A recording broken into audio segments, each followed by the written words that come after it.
Don't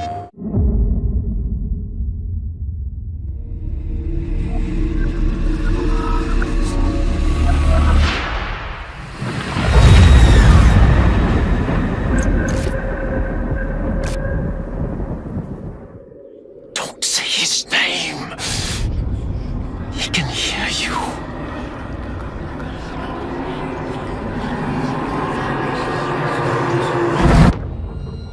He's always listening.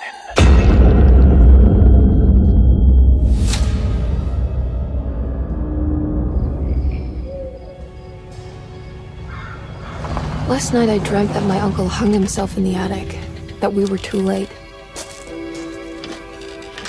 The house looked different, but it was still called Derceto.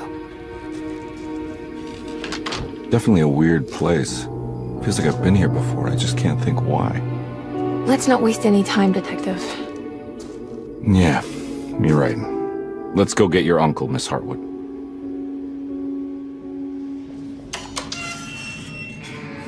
It transports you into the dark alleyways and into the night. I mean, it's always trying to create a mystery, right? It's something that's more than just jump scares. A bit of fighting, demanding puzzles, and a lot of atmosphere. It maintained some of that weirdness of the old games, but it had like an updated slickness to it that I liked as well. You haven't seen a little girl by any chance, have you? I don't think so. You would have known if you did. We start our story much like the original. Jeremy Hartwood is haunted by the Dark Man, and he goes to a countryside hospital called Derceto in hope to find some help.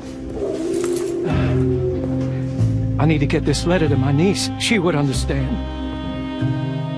Jeremy sends a disturbing letter to Emily Hartwood, his niece, and it spooks her enough that she hires Detective Edward Carnby to find out what's going on. Who are you? Whoa, pardon me, excuse me. My name is Edward Carnby, private investigator. I hope you don't mind we let ourselves inside. I do mind. We knew early on that we had a character-driven story, so we needed to find some really good actors to make those characters come to life. I knew of past iterations of the game. I mean, the video game world is something that I'm very interested in general, the horror game genre specifically. David has a really strong presence as an actor, and he's able to make the funny moments really funny, but also the dramatic parts really intense. Why the hell do I wake up hearing that damn voice? I know what it sounds like, but it's not what you think. He's kind of a gruff detective, and he's like searching for something, and you know, he's hard-boiled, but he's got some humor to him and stuff like that. He's a bit of a trope or a type, and I like that, and I like the world and sort of how he's exploring this insanity amidst all this horror and stuff. I liked all those aspects. Let me know if you find her. I'll be around. Emily Hartwood has a closer connection to the plot, as she is Jeremy's niece, and therefore also suffers this strange affliction known as the Hartwood curse. I love the mystery of the game. I love the picture of her. Like, there was so much about it that I was curious of.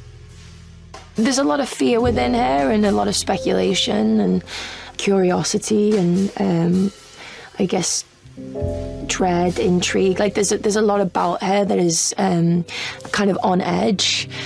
10 years now. More even since he died. He died a hero. Jodie's a fantastic actress, and she brings a lot of nuance to Emily as a character, and it really makes us sympathize with her. Who's in here?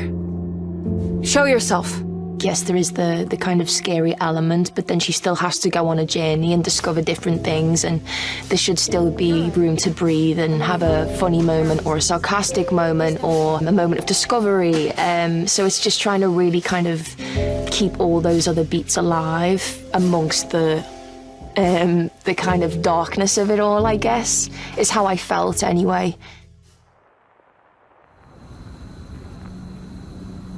So we're bringing back both Emily and Edward as playable characters, and depending on who you play, you will get a different take on the same story. The people at Derceto will react differently to you depending on who you play. Even the story will be slightly different. What are you doing sneaking around? So you should definitely make sure to play the game twice. What are you doing in my kitchen? Get out! The way that we reimagined the game was basically looking at the original, and it feels like we've been cultivating a seed that was planted 30 years ago, and it has now grown into something even more dark, even more sinister. I remember that with the first Alone in the Dark I made in 1992, we were basically doing something that nobody had done before. It was the first time that we could explore a big mansion, fight monsters, and solve difficult puzzles all in real-time 3D. At the core is a haunted mansion. That's the most important part. It's Derceto, I would say. Feeling that you're trapped inside a kind of small space. Yeah. I used to say back in the old days that it was another character. Yeah, for sure. With all the remakes going on today, you are never sure what you get at the end. I think that Michael and the team at Pieces did a great job preserving the core feeling of the game. They even went further than everything I could expect 30 years ago. It's really an honor to sort of be a part of the franchise in that sense, because it is such a, again, it can't be overstated. It's so special. It was such a new experience. As a fan of the original, I wanted to bring as much as I could into our version. And they might have a slightly different meaning and different reasons to be there, but if you know the old games, you will find a ton of references. Do I know you from somewhere? I remember you, Mr. Carnby. I feel the franchise is in good hands now, and I can't wait to play the full game.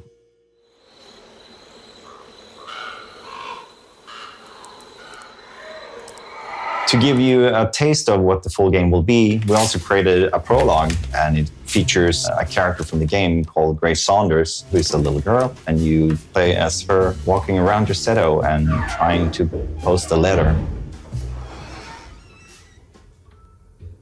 The prologue is the first glimpse into the atmosphere and the mood, and of course the story of the full game. So if you want to have a look, go and download it right now.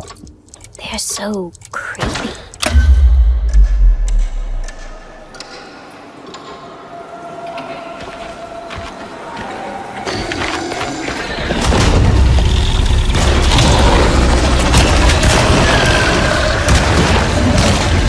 Our combat is intense and tough, and you will need to use every bullet you can find. And if you run out of bullets, I'm out of bullets. you might need to get in close and hit them with a melee weapon. Or if you're lucky, you can find something to throw. As mentioned before, your job is to find out what happened to Emily Hartwood. And to do that, you will need to visit some unexpected places. And to get to those places, you'll need to find clues and solve some interesting puzzles. Depending how much you feel like a detective yourself, you can choose how much you want the game to help you find clues and where to go next. So the biggest creative focus for me has for a long time been to reach something beyond the mundane, something spiritual. Mike, the director, and I, we spent a lot of time trying to figure out what musical direction we wanted to take with this project. And when we finally decided to go for this kind of dark or doom jazz direction, our minds went directly to Jason, who is a master in this genre. It's a very visual genre of music. The fact that it's inspired from noir films or noir detectives is already a good explanation of why this music fits very well for Alone in the Dark. There's a huge mountain and volcano of reverb with drums and screaming saxophone.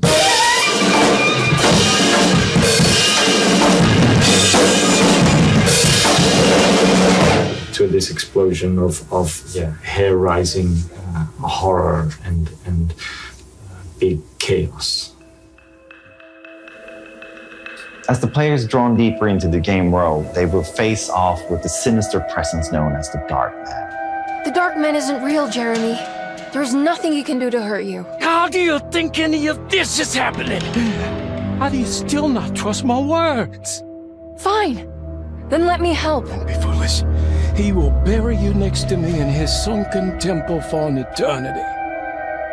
Real or not, something is definitely corrupting the mind of Jeremy Hartwood. Something very, very dangerous.